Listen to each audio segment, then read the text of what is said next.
মুখ কল্যাণ উচ্চ বিদ্যালয় পরিচালিত, সাথীলেখা দাস নির্দেশিত মুখ কল্যাণ উচ্চ বিদ্যালয়ের ছাত্র ও ছাত্রী অভিনীত কবিগুরু রবীন্দ্রনাথ ঠাকুর রচিত আজকের নাটক ডাক ঘর।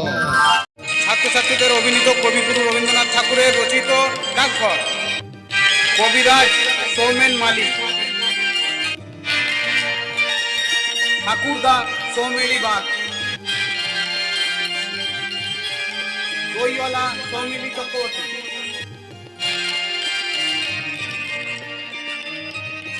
কমল উৎসনিস দে,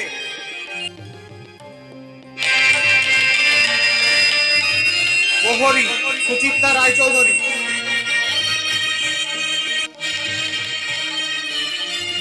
মোহর সুপর্ণা আই,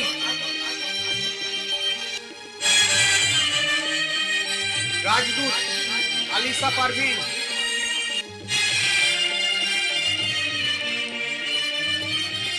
রাজ কবিরাজ স্নেহা কুন্ডু, বালিত্রা সংযুক্তা দে,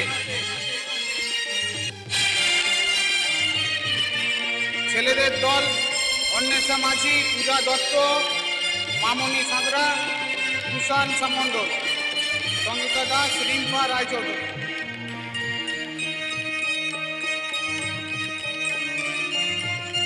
ওডে বিশ্বজিৎ পাত্র, তবলায় বাপ্পা চক্রবর্তী, সাজসজ্জা শেখ শাহানসিদ মহাসিন, শব্দ আলোচনায় চন্দন খান্দার।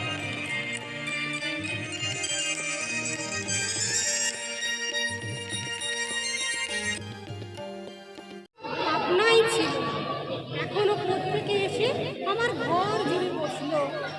কবিরাজ মশাই কি বুঝছেন ওকে?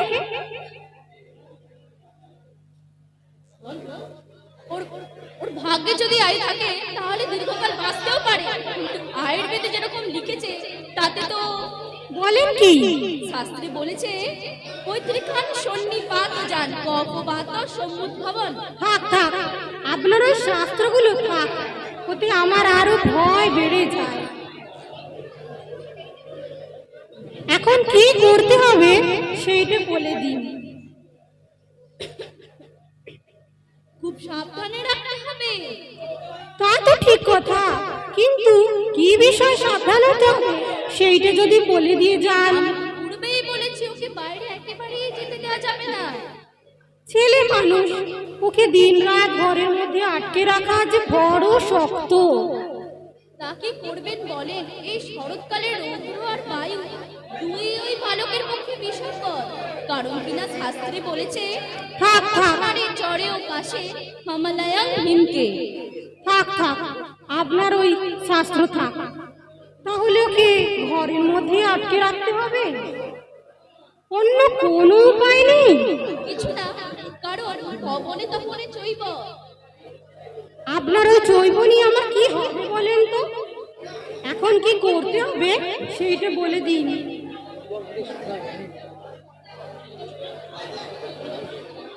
বল, জোরে বলুন। কিন্তু আপনার ব্যবস্থা যে বড়ই কঠোর।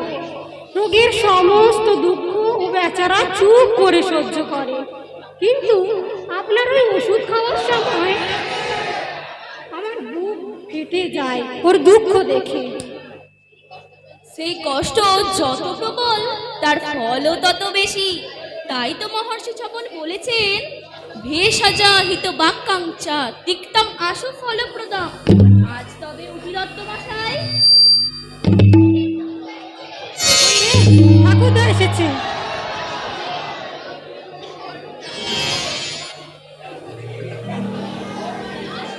সর্বনাশ করলে। কেন? আমাকে তোমার ভয় কিসে? তুমি যে ছেলেকা বাবার সর্দার। তুমি তো ছেলেও নয়, তোমার বাড়িতেও ছেলে নেই, তোমার খেপার বয়সও গেছে, তোমার ভাবনা কি? ছেলে যে ঘরে একটা এনেছি।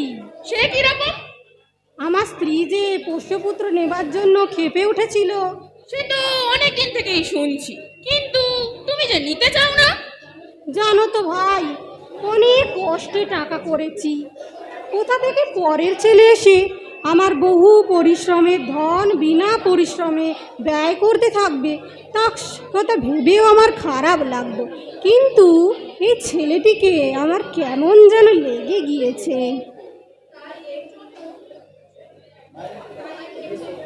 তা এর জন্য যতই টাকা খরচ করছো ততই মনে করছো সে যেন টাকার পরম ভাগ্য। জানো তো ভাই, আগে টাকা রোজগার করতো সে একটা নেশার মতো ছিল, না করে থাকতেই পারতুম না। কিন্তু এখন যা টাকা করছি সবই ওই ছেলে পাবে জেনে মনে একটা আনন্দ পাচ্ছি। বেশ বেশ ভাই, তা ছেলেটি কোথা থেকে পেলে বলো দেখি? আমার স্ত্রীর গ্রাম সম্পর্কের ভাইপো। ছেলেবেলা থেকে তার মা নেই, আবার কিছুদিন আগে তার বাপও মারা গেছে। আহা, তবে ছেলেটি তো আমার দরকার আছে। কবিরাজ বলেছে তার ওইটুকু শরীরে একসঙ্গে বাত পিত্ত শ্লেষ্মা সব প্রকোপিত হয়ে উঠেছে। এখন একমাত্র উপায় তাকে এই শরতের রৌদ্র আর বাতাস থেকে আটকে ঘরের মধ্যে বন্ধ করে রাখা। ছেলেগুলোকে বাইরে থেকে বের করাই তো তোমার এই বুড়ো বয়সের খেলা, তাই তোমাকে ভয় করি। মিছে বলনি, একেবারে ভয়ঙ্কর হয়ে উঠেছি আমি এই শরতের রৌদ্র আর হাওয়ারই মতো। কিন্তু ঘরে ধরে রাখার মতো খেলাও আমি কিছু জানি। আমার কাজকর্ম সব সেরে আসি, তারপর ওই ছেলেটির সঙ্গে ভাব করে নেব। এখন আসি আসি আর মশাই, কি অমল? আমি তো ওই উঠোনটা তো যেতে পারবো না। না বাবা, ওই যেখানে পিসিমা জাঁতা দিয়ে ডাল ভাঙেন, ওই দেখো না, যেখানে ভাঙা ডালের খুঁতগুলি দুই হাতের উপর তুলে নিয়ে কাঠবিড়ালি কুটুস কুটুস করে খাচ্ছে। আমি ওইখানটাতে যেতে পারবো না। না বাবা, আমি যদি কাঠবিড়ালি হতো তো বেশ হতো, কিন্তু আমাকে কেন বেরোতে দেবে না? কবিরাজ যে বলেছে তোমার শরীরে তুমি বাইরে বেরোলে তোমার অসুখ করবে। কবিরাজ কেমন করে জানলে? কবিরাজ জানবে না? তিনি তো অত বড় বড় সব পুঁথি পড়ে ফেলেছে। পুঁথি পড়লে কি সমস্ত জানা যায়? তাও বুঝি জানো না? আমি তো পুঁথি কিছুই পড়িনি, তাই জানিনি। কমল বাবু, তুমিও বড় হলে পণ্ডিত হবে, এত বড় বড় সব পুঁথি পড়বে। না না পিসেমশাই, আমার তোমার দুটি পায়ে পড়ি, আমি পণ্ডিত হব না, আমি পণ্ডিত হব না পিসেমশাই। সে কি কথা বলো অমল? যদি পণ্ডিত হতে আমি পারতুম তাহলে তো বেঁচে যেতুম। আমি যা আছে সব দেখব, কেবল দেখেই বেড়াবো। শোনো একবার, দেখবে কি? দেখার তো আছেই বাকি। আমাদের জানালার পাশে ওই যে পাহাড় দেখা যায়, ওই পাহাড় পেরিয়ে যেতে আমার ভারী ইচ্ছে করে। কি পাগলের মতো কথা! কাজ নেই কর্ম নেই, পাহাড় টপকাতে যাবে কেন? কি যে বলে তা ঠিক নেই।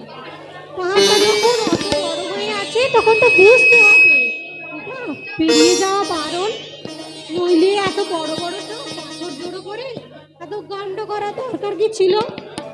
আচ্ছা পিসেমশাই, তোমার কি মনে হয় ও কি বারণ করছে? আমার তো মনে হয় পৃথিবীটা কথা কইতে পারে না, তাই নীল আকাশের দিকে দুই হাত বাড়িয়ে সকলকে ডাকছে। অনেক দূরে যারা ঘরের মধ্যে বসে আছে তারা ওই ডাক শুনতে পায়। আচ্ছা পণ্ডিতরা বুঝি ওই ডাক শুনতে পায় না? তারা তো তোমার মতো খ্যাপা নয়, তারা শুনতেও চায় না। আমার মতো খ্যাপা কাল আমি একজনকে দেখেছি। সত্যি নাকি? সে কি রকম শুনি? তার কাঁধে বাঁশের লাঠি, লাঠির আগায় পুটুলি বাঁধা, তার বাঁ হাতে ঘটি, সে নাগরা জুতো পরে ওই পাহাড়ের দিকেই যাচ্ছিল। আমি তাকে জিজ্ঞেস করলাম, তুমি কোথায় যাচ্ছ? সে বলল, কি জানি, যেখানে হয়। তারপর জিজ্ঞাসা করলাম, কেন যাচ্ছ? সে বলল, কাজ খুঁজতে যাচ্ছি। আচ্ছা পিসেমশাই, কাজ কি খুঁজতে হয়? হয় বই কি, কত লোক কাজ খুঁজে খুঁজে বেড়ায়। বেশ তো, যদি না পাও? যদি না পাই তো আবার খুঁজবো। তারপর সেই নাগরা জুতো পরা লোকটা চলে গেল। আমি দরজার কাছে গিয়ে দেখতে লাগলুম সেই সেই নাগরা জুতো পরা লোকটা সেই পাহাড়ের দিকেই যাচ্ছিল।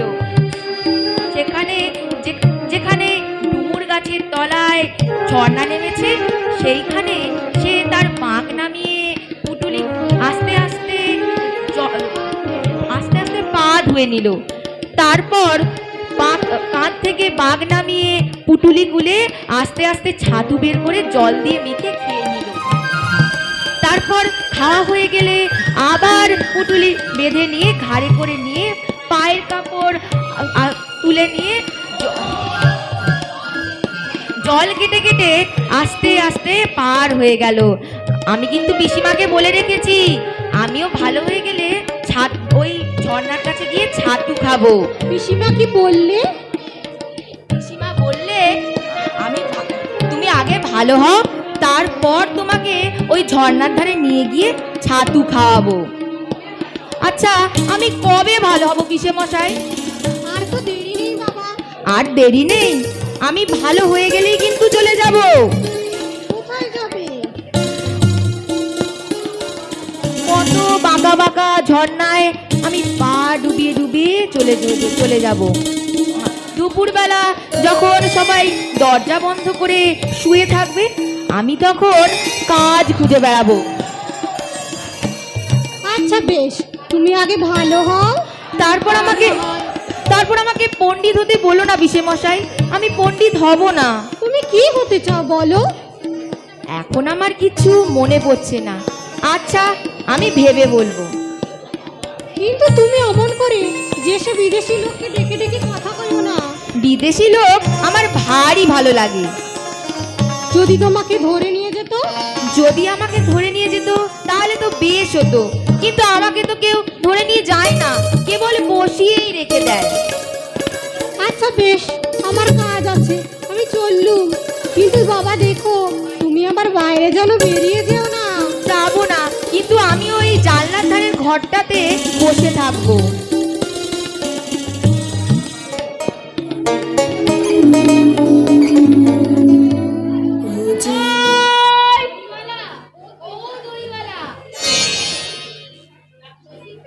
ডাকছো কেন?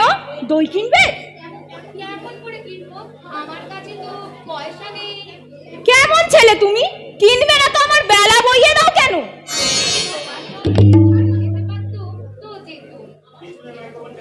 আমার সঙ্গে?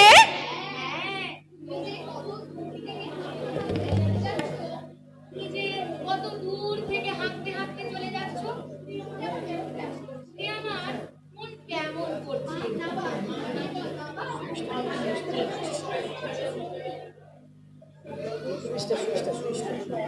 বাবা, তুমি এখানে বসে কি করছো?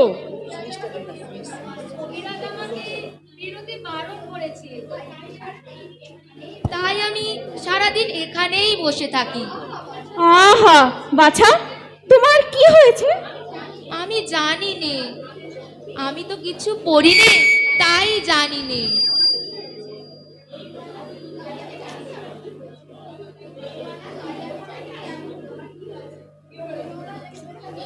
দইওয়ালা, তুমি কোথায় থেকে আসছো? আমি আমাদের গ্রাম থেকে আসছি। তোমাদের গ্রাম? অনেক দূরে তোমাদের গ্রাম? হ্যাঁ, আমাদের গ্রাম সেই 5 মুড়া পাহাড়ের তলায়, ওই শ্যামলী নদী তার ধারে।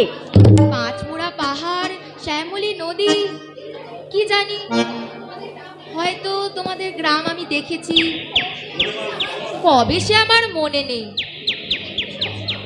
তুমি দেখেছো? পাহাড় তলায় কোনোদিন গিয়েছিলে বুঝি?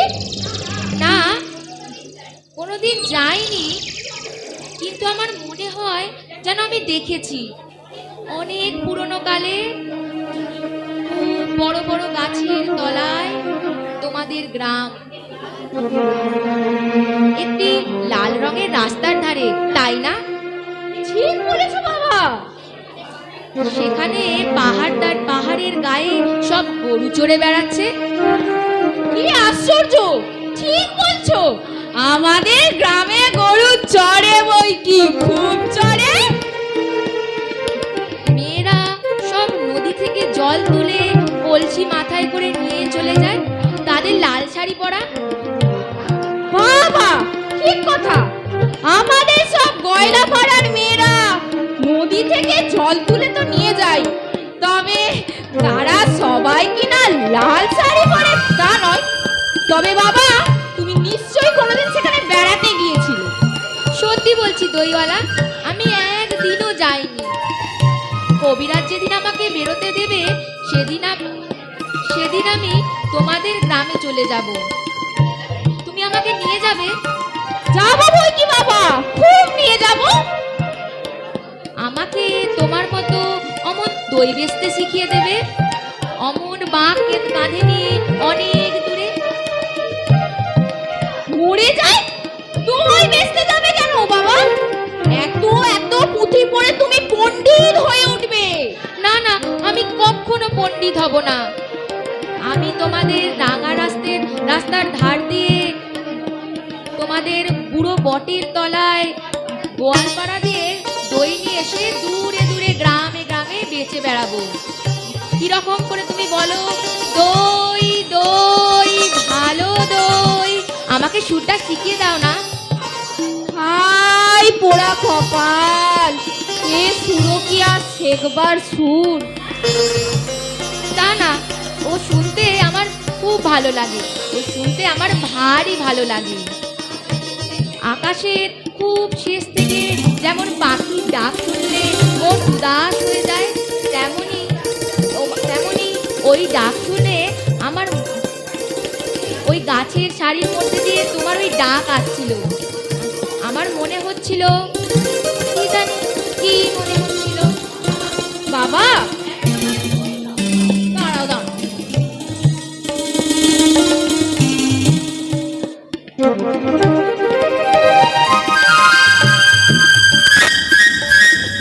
দাঁড়াও, বাবা, আমার এই এক ভার দই তুমি খাও। আমার তো পয়সা নেই। না না না না, পয়সার কথা বলো না। তুমি আমার এই এক ভার দই খেলে আমি কত খুশি হব। নাও নাও। আচ্ছা দইওয়ালা, তোমার দেরি হয়ে গেল না তো? না না বাবা, আমার কিচ্ছু দেরি হয়নি, আমার কোনো লোকসান হয়নি। এই দই বেচতে যে কত সুখ, তা আমি তোমার থেকে শিখে নিলুম বাবা, তোমার থেকে শিখে নিলুম।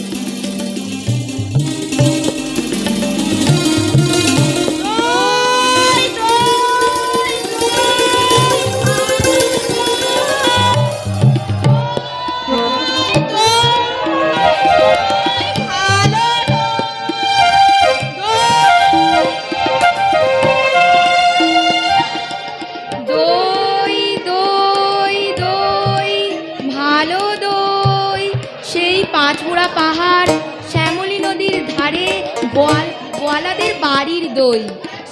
তারা সকালবেলা গরু দান করিয়ে দুধ দই, তারপর মেয়েরা সন্ধেবেলায় দই পাতে, সেই দই। দই দই দই ভালো দই। এই যে রাস্তার প্রহরী পায়চারি করে বেড়াচ্ছে। প্রহরী প্রহরী, ও প্রহরী, একবার শুনে যাও না। অমন করে ডাকাডাকি করছো কেন? তুমি আমাকে ভয় করো না? কেন? আমি তোমায় ভয় করব কেন?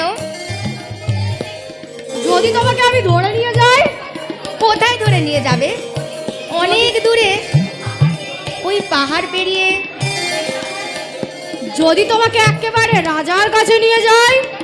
রাজার কাছে? যাও না আমায়। কিন্তু আমাকে যে কবিরাজ বাইরে যেতে বারণ করেছে, আমাকে কেউ কোথাও ধরে নিয়ে যেতে পারবে না, আমাকে কেবল এইখানেই বসে থাকতে হবে। কবিরাজ বারণ করেছে? আহা, তাই বটে। তোমার চোখে কেমন কালি পড়েছে, মুখগুলি কেমন সাদা হয়ে গেছে, হাতের শিরগুড়ি কেমন দেখা যাচ্ছে। প্রহরী, তুমি ঘন্টা বাজাবে না? সময় হয়নি বাবা। কেউ বলে সময় বয়ে যাচ্ছে, কেউ বলে সময় হয়নি। আচ্ছা, তুমি ঘন্টা বাজিয়ে দিলেই তো সময় হবে। তা কি হয়? আমি সময় হলেই ঘন্টা বাজিয়ে দিই।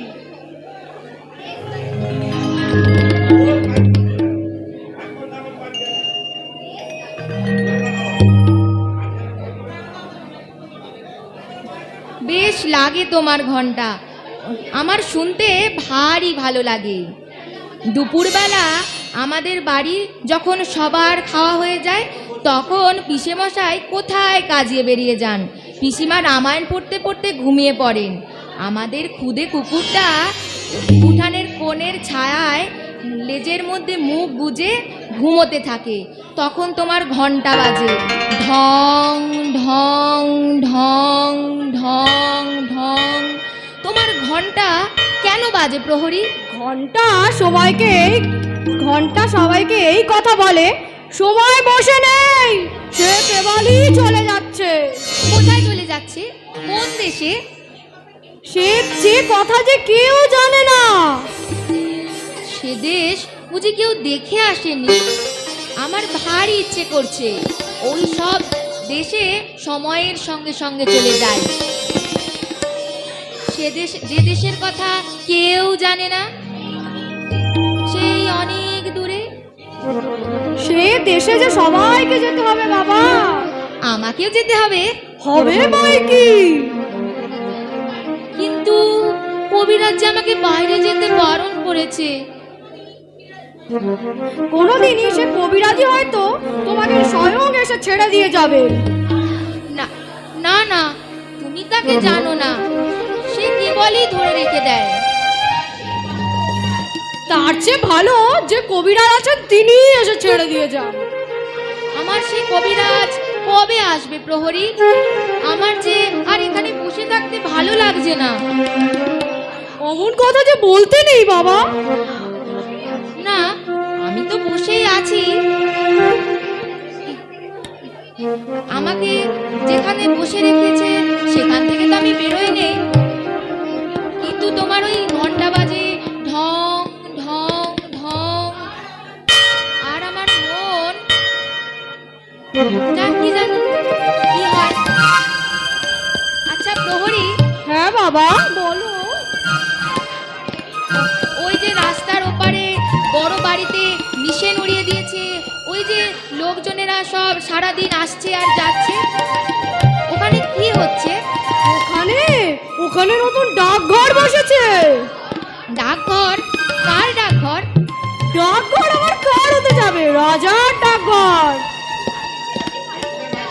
সে যে ভারী মজার। রাজার ডাকঘরে রাজার কাছ থেকে চিঠি আসে? রাজার ডাকঘরে রাজার কাছ থেকে অনেক অনেক চিঠি আসে, কিন্তু একদিন দেখবে তোমার জন্য রাজার কাছ থেকে চিঠি আসবে। আমার নামেও চিঠি আসবে? আসবে বই কি? আমি যে ছেলে মানুষ। রাজা ছেলে মানুষদের ছোট্ট ছোট্ট চিঠি লেখে। বেশ হবে, কিন্তু আমি কবে চিঠি পাবো? কিন্তু আমাকে যে রাজা চিঠি লিখবে তা তুমি কেমন করে জানলে? তা না হইলে তোমার এই জানলার সামনে সোনালি নিশেন উড়িয়ে রাজা কেন ডাকঘর খুলতে যাবে? ছেলেটিকে না আমার বেশ লাগছে। আচ্ছা, রাজার কাছ থেকে চিঠি এলে আমাকে কে এনে দেবে? কেন? রাজার জমে অনেক ডাকঘর করা আছে, তারাই তোমাকে এনে দেবে। কেন তুমি কখনো দেখোনি তারা গোল গোল সোনার তকমা পরে ঘুরে বেড়ায়? আচ্ছা, তারা কোথায় ঘোরে? ঘরে ঘরে, দেশে দেশে। এই ছেলেটির কথা শুনলে আমার বেশ কেমন হাসি পায়। বড় বলে আমি রাজার ডাকঘর করা হব।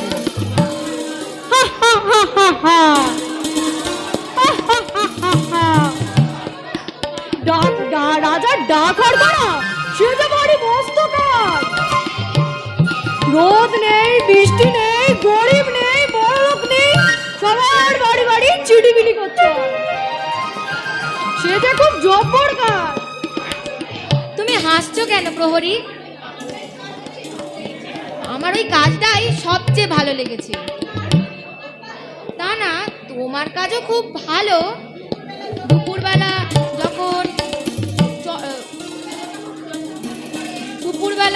যখন রোদ্রু ঝাঝা করে তখন তোমার ওই ঘন্টা বাজে, ঢং ঢং ঢং।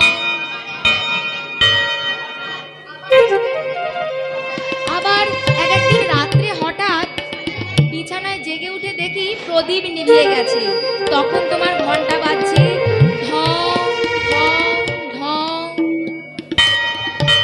ওই যে মোড়ল আসছে, আমি ওর পালাই, আমার কাজ কামাই যাচ্ছে।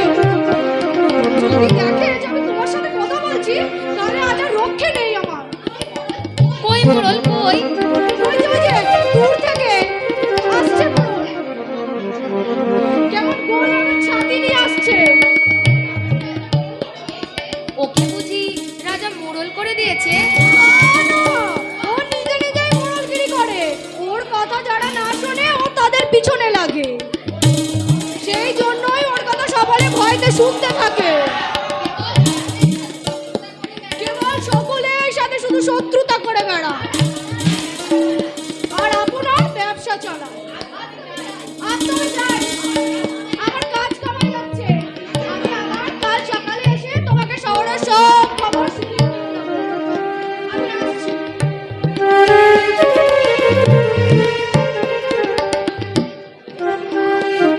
রাজার কাছ থেকে রোজ যদি একটা করে চিঠি পাই তাহলে বেশ হয়। এই জানলার কাছে বসে বসে পড়ি, কিন্তু আমি তো পড়তে পারিনি। কে পড়ে দেবে? পিসিমা তো রামায়ণ পড়ে। পিসিমা কি রাজার লেখা পড়তে পারবে? কেউ যদি পড়তে না পারে তাহলে জমিয়ে রেখে দেবো, আমি বড় হলে পড়ব। কিন্তু ডাকঘর করা যদি আমাকে না চেনে?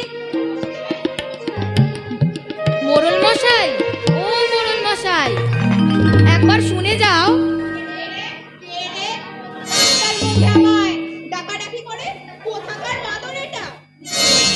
তুমি মোড়ল মশাই? তোমাকে যে সবাই মানে। মানে বই কি, খুব মানে। রাজার ডাকঘর করারা তোমার কথা শোনে? না শুনে তার প্রাণ বাঁচে। বাস রে, সাধ্য কি? তুমি ডাকঘর করাকে বলে দেবে আমারই নাম অমল। কেন বলো দেখি? আমি এই জানলার গাছটাতেই বসে থাকি। কেন বলো দেখি? আমার নামে যদি চিঠি আসে। তোমার নামে চিঠি? তোমাকে কে চিঠি লিখবে?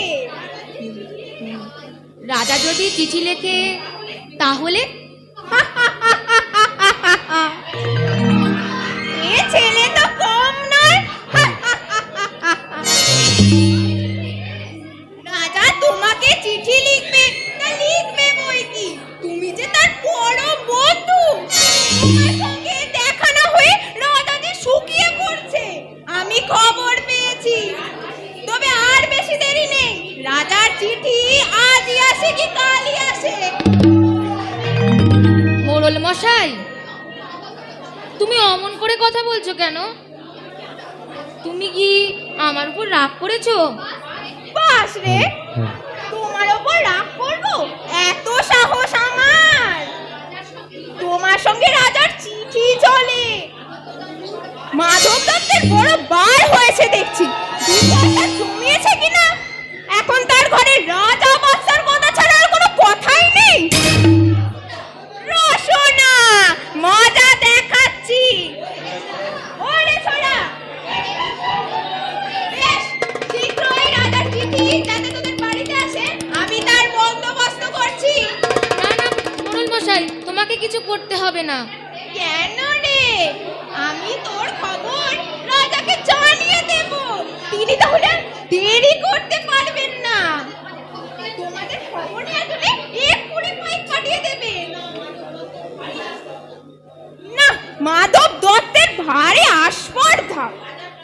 রাজার কানে কথাটা উঠলে দুরস্ত হয়ে যাবে। যাই গিয়ে বন্দোবস্তটা করে নি।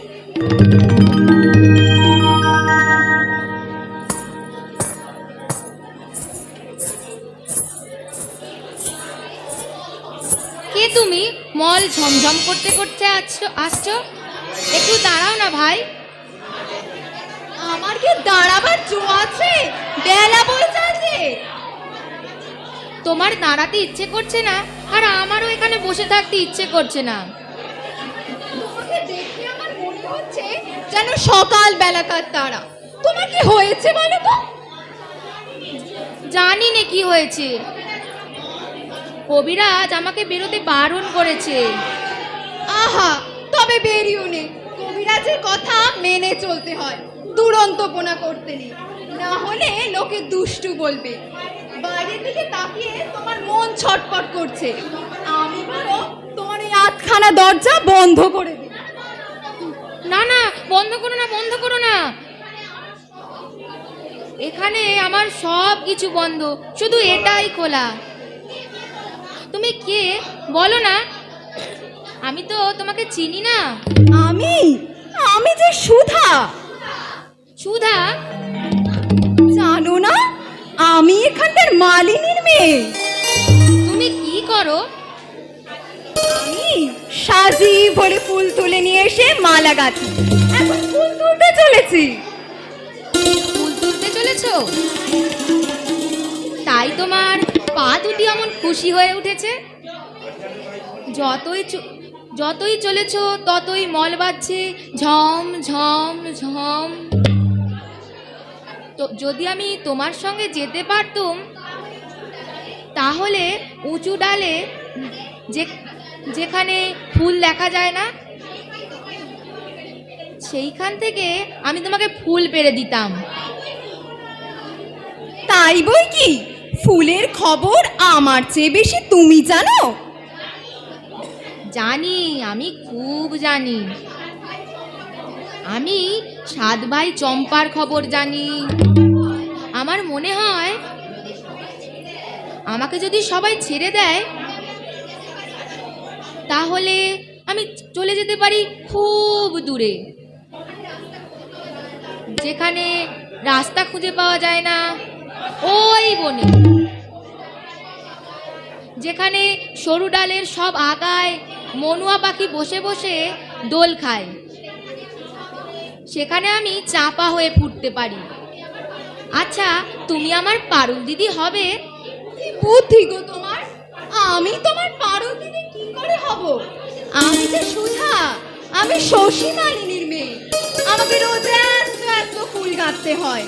আমি যদি তোমার সঙ্গে এখানে বসে থাকতে পারতাম, তাহলে কেমন মজা হতো। তাহলে সমস্ত দিন কি করতে? আমার বেনি বউ পুতুল আছে, তার বিয়ে দিতুম। আমার পুষি মেনি আছে, তাকে নিয়ে যাই। দেরি হয়ে যাচ্ছে, দেরি হলে আর ফুল থাকবে না। আমার সঙ্গে আর একটু কথা বলো না, আমার খুব ভালো লাগছে। আচ্ছা বেশ, তুমি দুষ্টুমি করো না। তুমি এখানে স্থির হয়ে চুপটি করে বসে থাকো। আমি ফুল তুলে ফেরবার পথে তোমার সঙ্গে গল্প করে যাব। আর আমাকে কি ফুল দেবে? কি করে ফুল দেব? পয়সা দিতে হবে যে। আমি যখন বড় হব, তখন আমি তোমাকে পয়সা দিয়ে দেব। আমি যখন কাজ করতে যাব ওই ঝর্ণার পার হয়ে, তখন তোমাকে দাম দিয়ে দেব। আচ্ছা বেশ। আচ্ছা, তাহলে তুমি ফুল তুলে আসবে তো? আসবো। আসবে? আসবো। আমাকে ভুলে যাবে না তো? না গো, ভুলবো না। আমার নাম অমল। মনে থাকবে। আমার নাম অমল। মনে থাকবে। মনে থাকবে তোমার?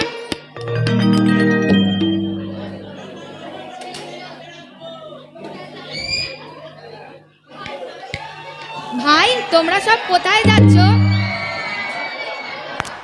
আমরা খেলতে চলেছি। কি খেলবে তোমরা? আমরা তো চাষ চাষ খেলা খেলবো।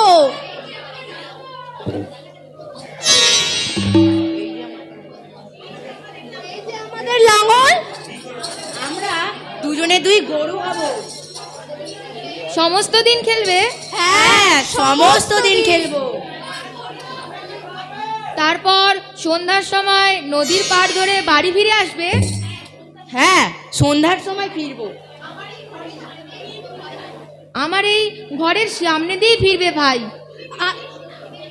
তুমি বেরিয়ে এসো না, খেলবে চলো আমাদের সাথে। কবিরাজ যে আমাকে বেরোতে বারণ করেছে। কবিরাজের মানা তুমি শোনো বুঝি? চল ভাই চল, আমাদের দেরি হয়ে যাচ্ছে। না ভাই, না ভাই, তোমরা আমার এই জানলার সামনে রাস্তার দাঁড়িয়ে কিছুক্ষণ খেলা করো, আমি একটু দেখি। এখানে কি নিয়ে খেলবো? এই যে আমার সব খেলনা পড়ে রয়েছে, এসব তোমরাই নাও ভাই। ঘরে বসে আর একদম ভালো লাগে না, এ আমার কোনো কাজে লাগে না। ভাই দেখ কেমন সুন্দর জাহাজ। এ কি? এই যে জটাই। দেখছিস ভাই কেমন সুন্দর সব সেপাই, সেপাইগুলো সাজা ভাই, আমরা খেলা করি। তুমি সব আমাদের দিয়ে দিলে? তোমার কষ্ট হচ্ছে না? না, কিচ্ছু কষ্ট হচ্ছে না, আমি এই সব তোমাদের দিলুম। তোমাকে কেউ বকবে না তো? না, ফিরিয়ে দিতে হবে না। তোমাকে কেউ বকবে না তো? কেউ না, কেউ বকবে না, কিন্তু রোজ সকালে তোমরা এই খেলনাগুলো নিয়ে আমার এই দরজার সামনে এসে খানিকক্ষণ খেলো, কিন্তু আবার এগুলো যখন পুরনো হয়ে যাবে আমি আবার নতুন আনিয়ে দেব। বেশ ভাই, আমরা রোজ এখানে খেলবো। ও ভাই, সেপাইগুলোকে সব সাজা, আমরা লড়াই লড়াই খেলি। বন্দুক কোথায় পাই? দেখ ভাই, ওখানে একটি সরকারি পড়েছে, ওইটাকে ভেঙেই আমরা বন্দুক করবো। কিন্তু ভাই তুমি যে ঘুমিয়ে পড়ছো। মা, আমার ভারী ঘুম পাচ্ছে, জানি না কেন যে ঘুম পায়। এই তো সবে 1 প্রহর হলো, ওই দেখো 1 প্রহরের ঘন্টা বাজছে। হ্যাঁ, ওই যে বাজছে, ঢং ঢং ঢং, আমাকে ঘুমোতে যেতে ডাকছে। তবে আমরা এখন যাই ভাই, আবার কাল সকালে আসবো। যাবার আগে তোমাদের একটা কথা জিজ্ঞেস করি ভাই। হ্যাঁ ভাই বলো। তোমরা তো বাইরে থাকো, তোমরা ওই রাজার ডাকঘরের ডাকঘর করাকে চেনো? হ্যাঁ, চিনি বই কি, খুব চিনি। কে তারা? তাদের নাম কি? একজন আছে বাদল হরকরা, আর একজন আছে শরৎ, আরো কত যে। আচ্ছা, আমার নামে যদি চিঠি আসে তারা কি আমায় চিনতে পারবে? কেন পারবে না? চিঠিতে যদি তোমার নাম লেখা থাকে তবে তারা ঠিক চিনে নেবে। কাল সকালে যখন তারা আসবে তাদের একজনকে এখানে ডেকে নিয়ে এসে আমায় চিনিয়ে দিও না। আচ্ছা, দেবো। আসছি ভাই। আসছি ভাই। যেতে পারবো না, না বাবা। কবিরাজ বারণ করেছেন। হ্যাঁ বাবা, সেখানে বসে বসে থেকেই তো তোমার এই ব্যায়াম বেড়ে গেছে। না পিসেমশাই, না, আমার ব্যায়ামের কথা আমি কিছু জানি নেই, কিন্তু সেখানে থাকলে তবেই আমি ভালো থাকি। সেখানে বসে বসে তুমি বসে বসে এই এত বড় শহরের সব ছেলে বুড়োর সাথে সকলের সাথে ভাব করে নিয়েছো। আমার দরজার সামনে প্রতি সকালে যেন মেলা বসে থাকে। এতেও কি কখনো শরীর টেকে? দেখো দেখি, আজ তোমার মুখখানা কেমন ফ্যাকাশে হয়ে গেছে। পিসে মশাই, আমার সেই ফকির হয়তো আজ আমাকে জানলার কাছে না দেখেই চলে যাবে। তোমার আবার ফকিরকে?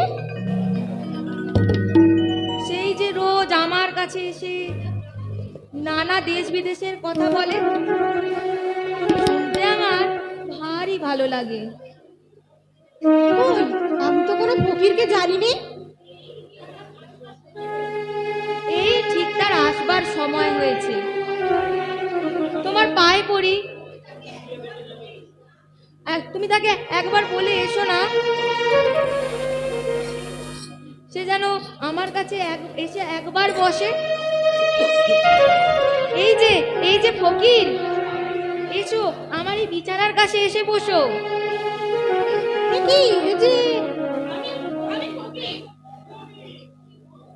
তুমি যে কি নও তা আমি জানি না। এবারে তুমি কোথায় গিয়েছিলে ফকির? আমি রঞ্জদ্বীপে গিয়েছিলাম, সেইখান থেকে এই মাত্র ফিরছি। রঞ্জদ্বীপ? এতে আশ্চর্য হও কেন? তোমাদের মতো আমাকে পেয়েছো।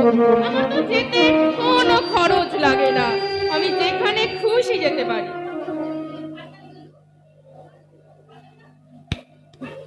ভারী মজা। আমি যখন বড় হব তুমি তখন আমাকে চেলা বানিয়ে নেবে, তোমার মনে আছে তো ফকির?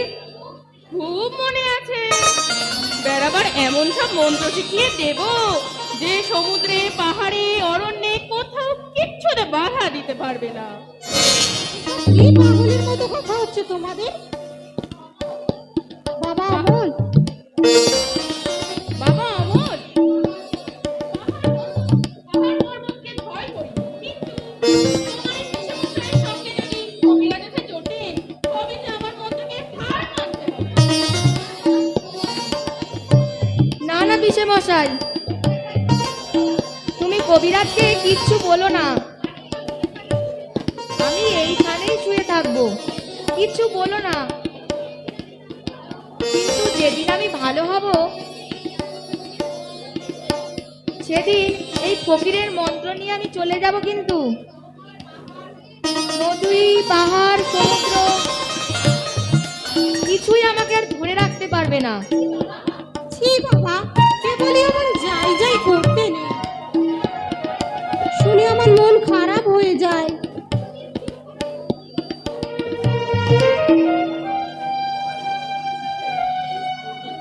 ক্রঞ্চদ্বীপ কেমন আমাকে বলো না ফকির।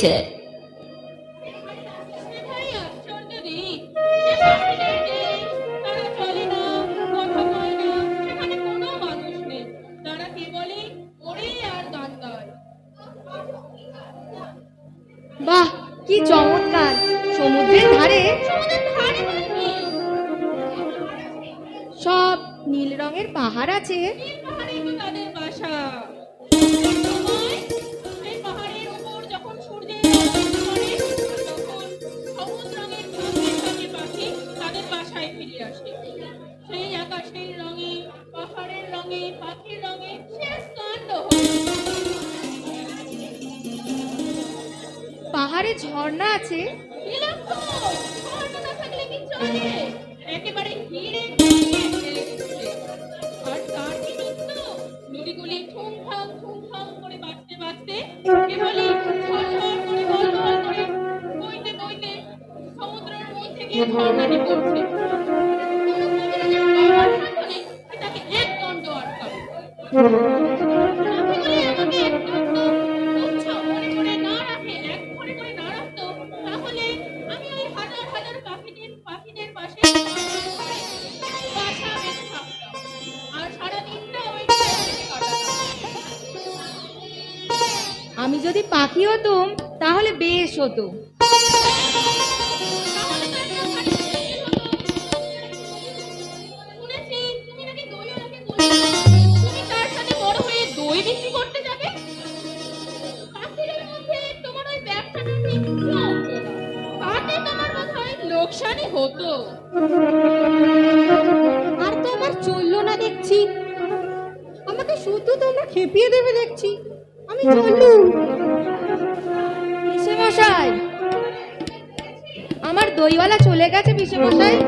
গেছে বই কি, তোমার ওই শখের ফকিরের তলপি হয়ে পঞ্চদ্বীপের পাখির বাসায় উড়ে বেড়ালে তো তার আর পেট চলে না।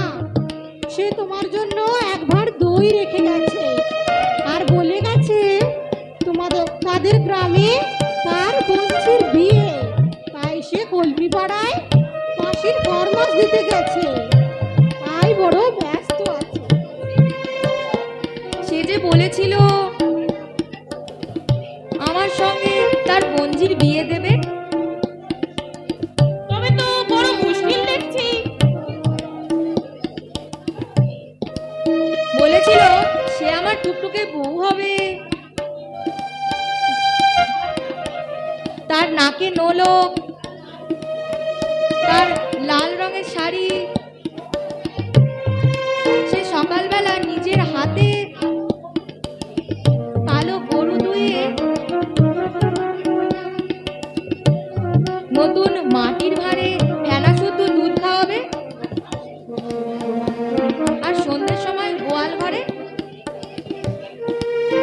প্রদীপ দেখিয়ে এসে আমার কাছে বসে সাত ভাই চম্পার গল্প শোনাবে। বাহ বাহ বাহ, খাসা বউ তো। আমি যে ফকির মানুষ, আমারই শুনে লোভ হয়। না বাবা, এবারকার মতো বিয়ে দেখ না। এরপর যখন তোমার দরকার হবে, আমি তোমাকে বলছি ওর ঘরে বঞ্চির অভাব হবে না। যাও যাও, আর তো পারা যায় না। ফকির পিসেমশাই তো গিয়েছে, এবার আমাকে চুপি চুপি বলো না, রাজার ডাকঘরে কি আমার চিঠি এসেছে?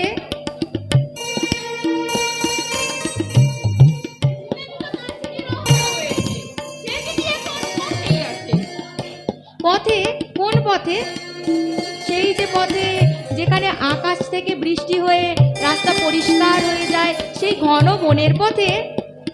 তবে তো দেখছি তুমি সব জানো। হ্যাঁ, সেই কথাই তো। আমি সব জানি ফকির। তাই তো দেখছি। জানলে? আমি তা জানি নে, আমি যেন চোখের সামনে দেখতে পাই, মনে হয় যেন আমি অনেকবার দেখেছি, সে অনেক দিন আগে। কতদিন তা আমার মনে পড়ে না। বলবো? আমি দেখতে পাচ্ছি রাজার ডাকঘর করারা পাহাড়ের ওপর থেকে কেবলই নেমে আসছে। বাঁ হাতে তার লণ্ঠন, কাঁধে একখানা চিঠির থলি। কতদিন কত রাত ধরে সে কেবলই নেমে আসছে। পাহাড়ের পায়ের কাছে ঝর্ণার জল যেখানে ফুরিয়েছে, সেখানে বাঁকার নদীর পথ ধরে সে কেবলই চলে যাচ্ছে। নদীর ধারে জোয়ারির ক্ষেত, তারই সরু গলি ধরে সে কেবলই আসছে। তারপর আখের ক্ষেত, সে আখের ক্ষেতের পাশ দিয়ে কিছু আল চলে গেছে। সে আল পেরিয়ে সে কেবলই আসছে।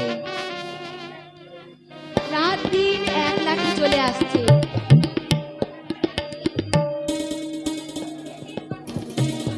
ক্ষেতের মধ্যে ঝিঝি পোকা ডাকছে।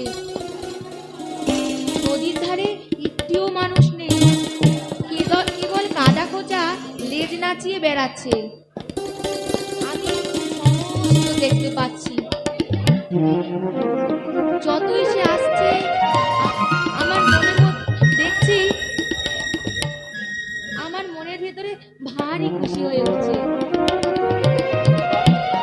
তো আমার নেই, তবু তোমার দেখার সঙ্গে সঙ্গে আমিও দেখতে পাচ্ছি। আচ্ছা ফকির, ফকির, যে রাজার ঢাকঘর, তুমি কি তাকে জানো? জানি বই কি, আমি তো তার কাছে রোজ ভিক্ষা আনতে যাই। সে তো বেশ। আমি বড় হয়ে উঠলে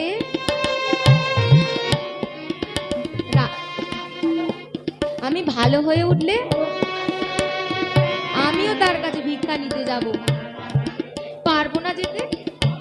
বাবা, তোমার ভিক্ষার দরকার হবে না, তিনি যা দেবেন তোমাকে এমনিই দেবেন। না না, আমি তার দরজার কাছে পথের ধারে দাঁড়িয়ে জয় হোক বলে ভিক্ষা চাইব। আমি হঞ্জনি বাজিয়ে নাচবো, এতে বেশ হবে না?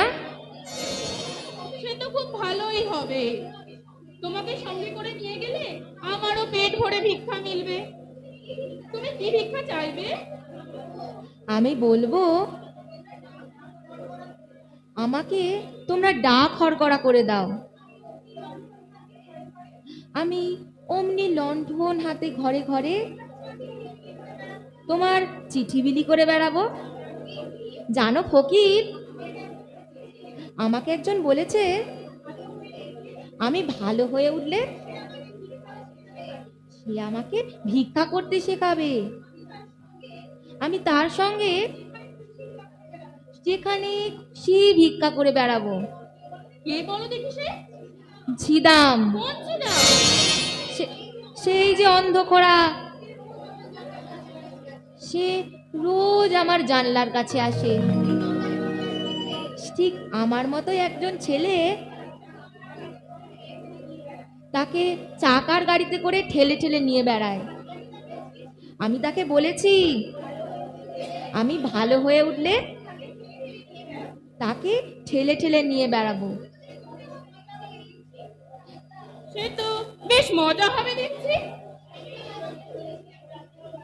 সেই আমাকে বলেছে কেমন করে ভিক্ষা করতে হয়, সে শিখিয়ে দেবে। পিসে মশাইকে আমি বলি ওকে ভিক্ষা দিতে, তিনি বলেন ও মিথ্যা কানা, ও মিথ্যা খোড়া। আচ্ছা, ও না হয় মিথ্যাই কানা হলো, কিন্তু চোখে তো দেখতে পায় না, সেটা তো সত্যি। ঠিক বলেছো বাবা, ওর মধ্যে সত্যি এটাই হচ্ছে যে ও চোখে দেখতে পাক আর নাই পাক, ও অন্ধ। ওকে কানা বলো আর নাই বলো, তাও ভিক্ষা পায় না। তোমার কাছে বসে থাকে কি করতে? ওকে যে আমি শোনাই কোথায় কি আছে, বেচারা তো দেখতে পায় না। তুমি যে সব দেশের কথা আমাকে বলো, সেই সব আমি তাকে শুনিয়ে দিই। তুমি সেদিন আমাকে সেই যে হালকা দেশের কথা বলছিলে, যেখানে কোনো জিনিসের কোনো ভার নেই, সেখানে একটু লাফ দিলেই অমনি পাহাড় পেরিয়ে চলে যাওয়া যায়। সেই হালকা দেশের কথা শুনে ও ভারী খুশি হয়ে উঠেছিল। আচ্ছা ফকির, আচ্ছা সে কোন দেশে যাওয়া যায়, সে কোন দিক দিয়ে যাওয়া যায়? ভেতর দিক দিয়ে সে একটা রাস্তা আছে, তা খুঁজে পাওয়া খুবই শক্ত। বেচারা যে অন্ধ, ও যে ভালোভাবে দেখতেই পাবে না, সে কেবল ভিক্ষাই করে বেড়াবে। তাই ও দুঃখ করছিল। আমি ওকে বললুম ভিক্ষে করতে গিয়ে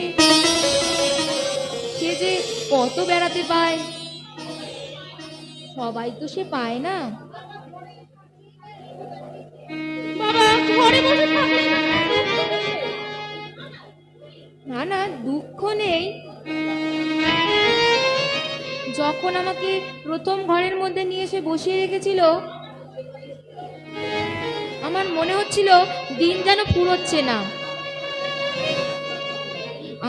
আমাদের রাজার ডাকঘর দেখে অবধি এখন আমার রোজই ভালো লাগে। এই ঘরের মধ্যে বসে বসেই ভালো লাগে। একদিন আমার চিঠি এসে পৌঁছবে,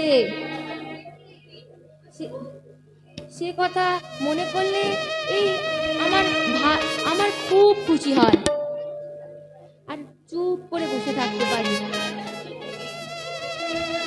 আচ্ছা, রাজার চিঠিতে কি লেখা থাকবে তা তো আমি জানি নে। জানলে তোমার নামটা লেখা থাকলেই তো হলো।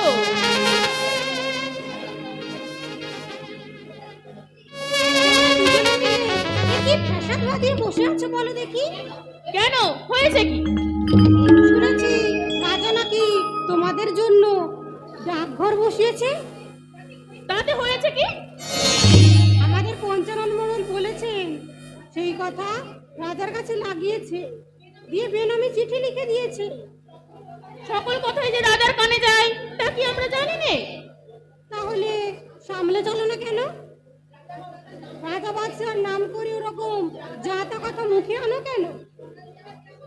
তোমরা যে আমাকে শুদ্ধ মুশকিলে ফেলতে দেখছি। ফকির, রাজা কি রাগ করবে? অমনি বললেই হলো রাগ করবে। কেমন করে রাগ করে দেখি না। আমার মতো ফকির আর তোমার মতো ছেলের উপর রাগ করে তিনি কি রাজগিরি ফলান দেখা যাবে।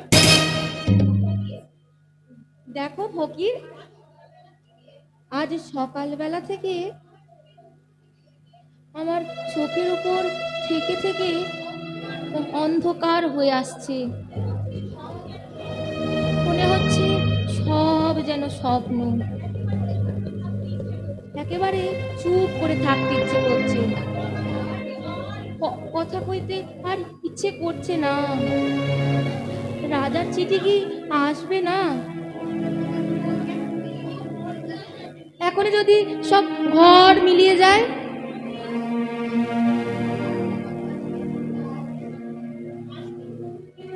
আসবে আসবে, চিঠি আজই আসবে।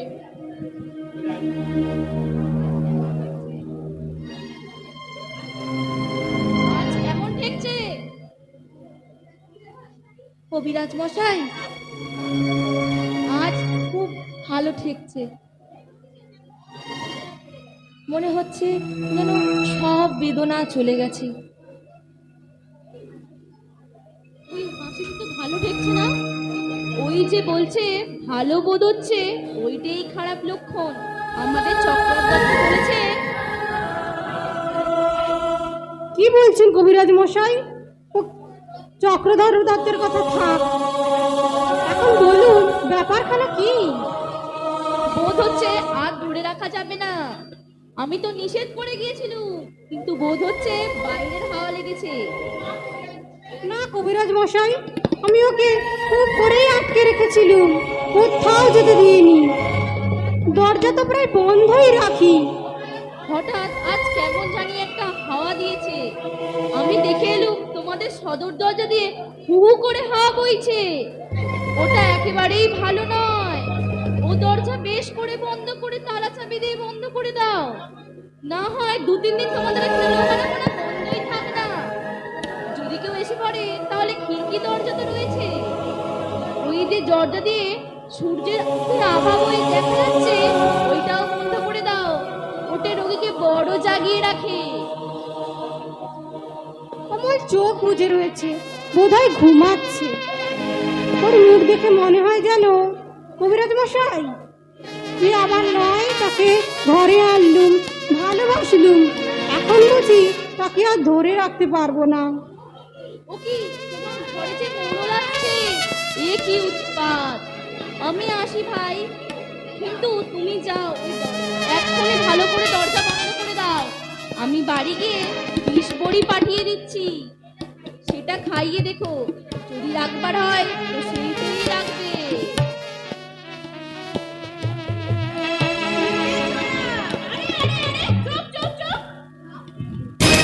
না ফকির, তুমি ভাবছো আমি ঘুমোচ্ছি, আমি ঘুমোইনি, আমি সব শুনছি।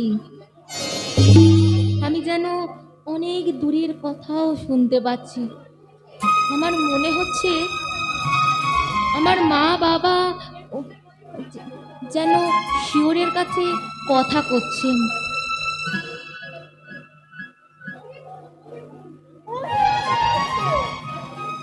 আজকাল তোমাদের ঘরে যে রাজা বা বড় বড় লোকের সঙ্গে সম্বন্ধ।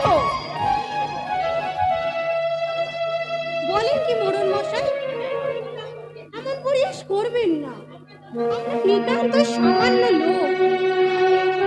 তোমাদের এই ছেলেটি যে রাজা চিঠির জন্য অপেক্ষা করে বসে। ও ছেলে মানুষ, ও পাগল, ওর কথা ধরতে আছে। না না না না, এটা আশ্চর্য কি! তোমাদের মতো এমন যোগ্য ঘর রাজা পাবেন কোথায়? সেই জন্যই দেখছো না, তোমাদের এই জানলার সামনে রাজার নতুন ডাকঘর বসেছে। ওরে সোনা, তোর নামে রাজার চিঠি এসেছে যে। সত্যি? এ কি সত্যি না হয়ে যায়? তোমার সঙ্গে রাজার বন্ধুত্ব।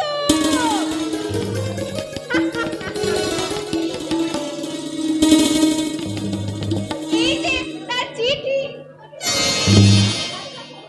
আমাকে ঠাট্টা করো না ফকির, ফকির, তুমি বলো না, এ কি সত্যি তার চিঠি?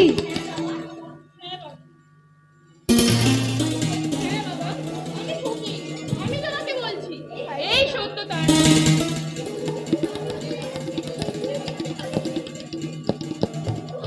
কিন্তু এতে আমি যে কিছুই দেখতে পাচ্ছি না। আজ আমার চোখে সব সাদা হয়ে গেছে। মোড়ল মশাই, বলে দাও না, এই চিঠিতে কি লেখা আছে? রাজা লিখছেন, আমি আজকালের মধ্যেই তোমাদের বাড়িতে যাচ্ছি। আমার জন্য তোমাদের ওই মুড়ি মুড়কির ভোগ তৈরি করে রেখো। রাজভবন আর আমার একদণ্ড ভালো লাগছে না।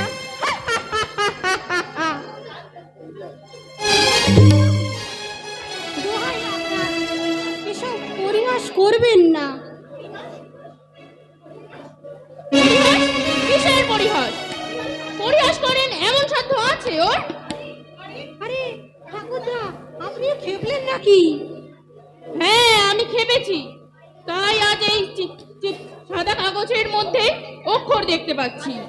রাজা লিখেছেন তিনি স্বয়ং আসছেন, সঙ্গে কবিরাজকেও নিয়ে আসছেন। ফকির, ওই যে ফকির, তার বাজনা বাজছে, শুনতে পাচ্ছ না তুমি?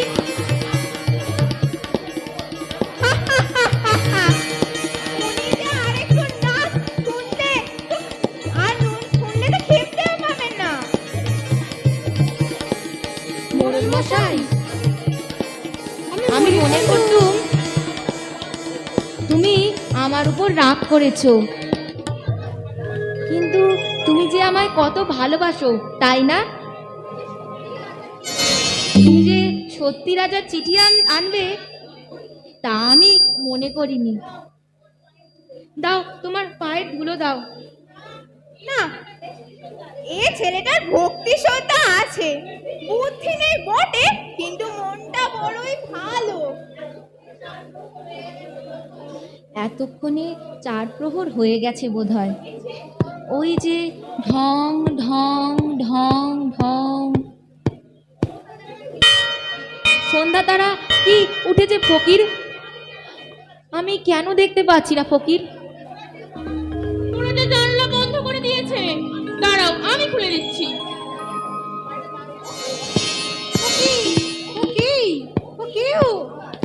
কি উৎপাদে? কে তোমরা?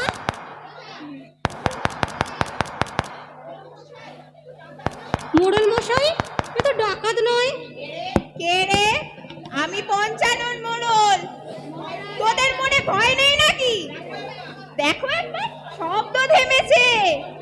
পঞ্চাননের আওয়াজ পেলে আর রক্ষে নেই, সে যত বড় ডাকাতি হোক না কেন। দ্বার যে ভেঙে ফেলেছে, তাই আর শব্দ হচ্ছে না। আজ রাতে আসবে। মহারাজ আজ রাতে আসবে। কি সর্বনাশ! কত রাত্রে দুধ, কত রাত্রে? আজ 2 প্রহর রাত্রে। যখন আমার বন্ধু প্রহরী সিংহদ্বারে ঘণ্টা বাজাবে ঢং ঢং ঢং, তখন? হ্যাঁ, তখন রাজা তার বালক বন্ধুটিকে দেখবার জন্যে তার সকলের চেয়ে বড় কবিরাজকে পাঠিয়েছে।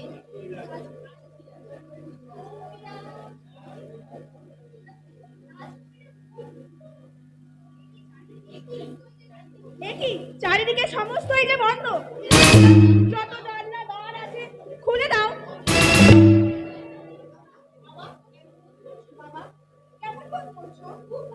খুব ভালো, খুব খুব খুব ভালো কবিরাজ মশাই।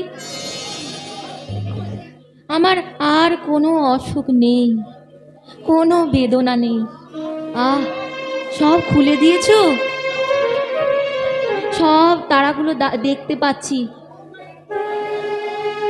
অন্ধকারের ওপারকার সব তারা।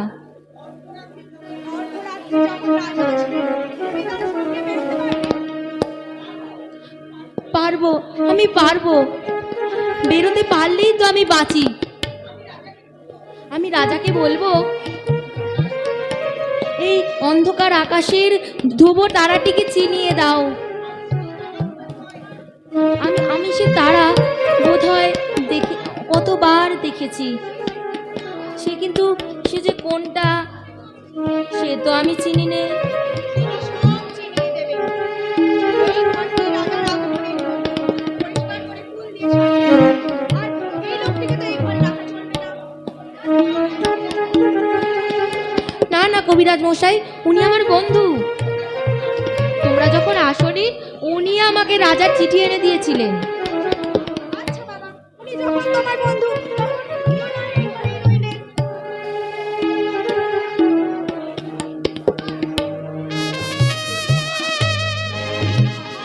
রাজা তোমাকে ভালোবাসে।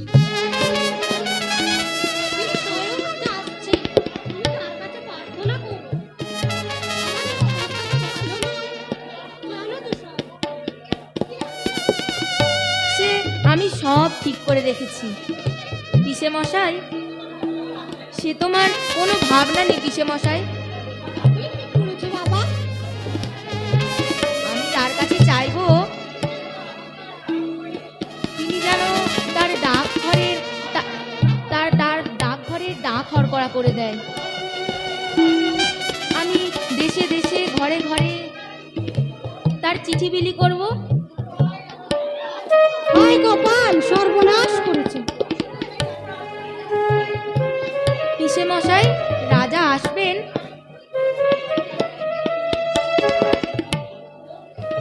তার জন্য কি ভোগ তৈরি রাখবে? তিনি বলে দিয়েছেন তোমাদের এখানে তার মুড়ি মুরগি? মোড়ল মশাই, তুমি যে আগেই বলে দিয়েছিলে।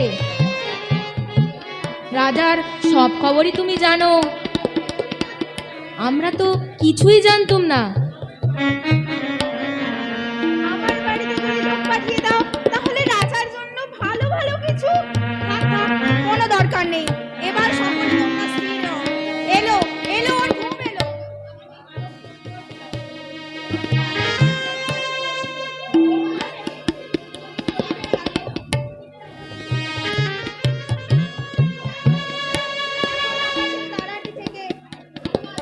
এখন আকাশের তারাটি থেকে আলো আসুক। ওর ঘুম এসেছে। ঠাকুরদা, তুমি এমন মূর্তিটির মতো চুপ করে দাঁড়িয়ে আছো কেন? আমার কেমন ভয় করছে। এ যা দেখছি সবই সত্যি। এ এ কি ভালো লক্ষণ? এরা আমার ঘর অন্ধকার করে দিচ্ছে কেন? পরের আলোয় আমার কি হবে? চুপ করো অবিশ্বাসী, কথা কয়ো না।